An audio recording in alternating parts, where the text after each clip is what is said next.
March 24, Tuesday. President Putin continues to work in the Kremlin. Today is a series of work meetings. The president does not have any major public events planned. Among other things, he will meet the governor of the Kaliningrad region in the Kremlin, Alexei Bezprozvany. Putin continues to work methodically and regularly with regional leaders.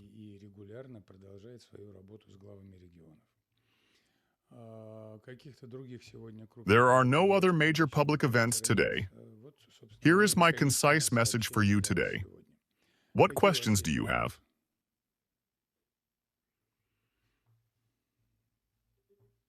May I ask a question? Yes, please.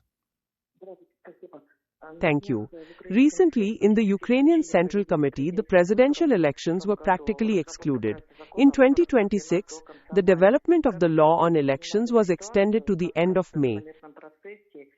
How does the Kremlin perceive this situation?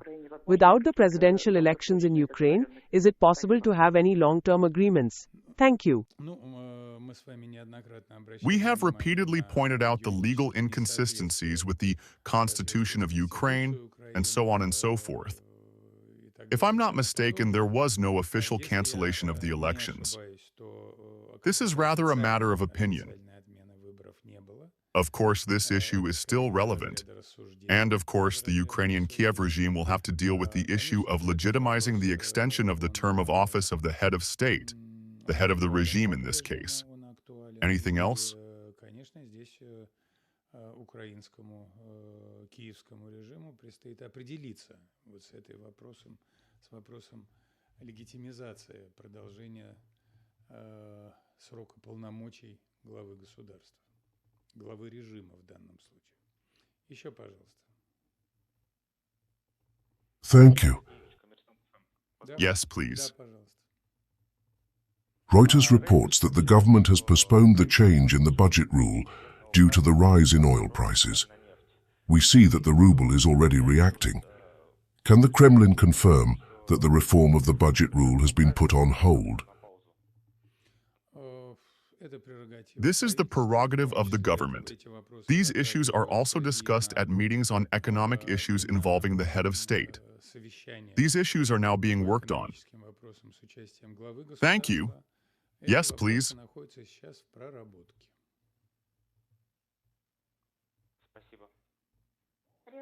Dmitry Sergeyevich, can you tell us, please, who of the Russian foreign leaders was invited to the celebrations on May 9?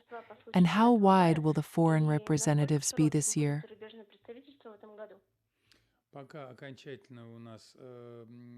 So far, we do not have a list of heads of state and governments who will join us at the celebrations.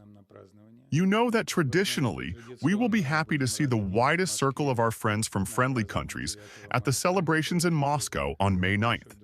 As soon as this list is finalized, we will receive the corresponding confirmation from our future guests, and we will inform you.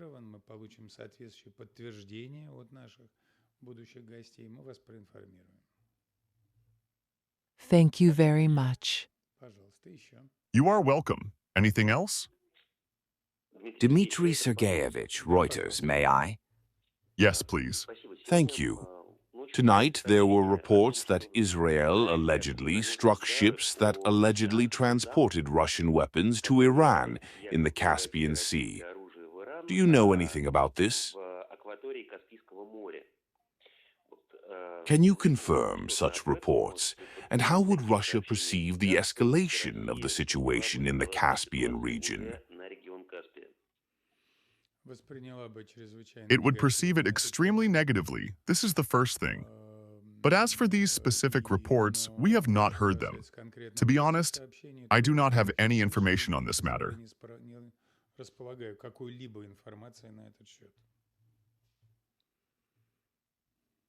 Thank you very much. Anything else? Dmitry Sergeyevich, Reuters, may I? Yes, please. Since Russia maintains constant contact with the Iranian leadership, we would like to clarify whether Iran has spoken in favor of negotiations with the United States.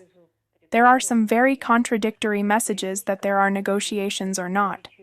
Do you have any comments on this situation?